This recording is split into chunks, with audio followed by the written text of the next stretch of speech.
কবিগুরু রবীন্দ্রনাথ ঠাকুরের লেখা প্রার্থনা। চিত্ত যেথা ভয় শূন্য, উচ্চ যেথা শির, জ্ঞান যেথা মুক্ত, যেথা গৃহের প্রাচীর, আপন প্রাঙ্গণ তলে দিবস সর্বরি, বসুধারে রাখে নাই খণ্ড ক্ষুদ্র করি, যেথা বাক্য হৃদয়ের উৎস মুখ হতে উচ্ছ্বসিয়া ওঠে, যেথা নির্বারিত স্রোতে দেশে দেশে দিশে দিশে কর্মধারা ধায় অজস্র সহস্রবিধ চরিতার্থতায়, যেথা তুচ্ছ আচারের মরুবালু রাশি বিচারের স্রোতপথ ফেলে নাই গ্রাসী,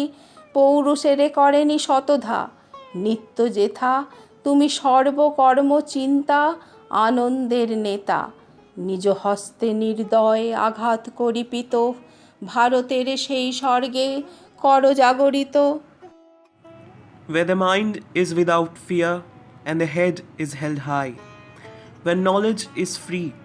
where the world has not been broken up into fragments by narrow domestic walls, where words come out from the depth of truth, where tireless striving stretches its arms towards perfection, where the clear stream of reason has not lost its way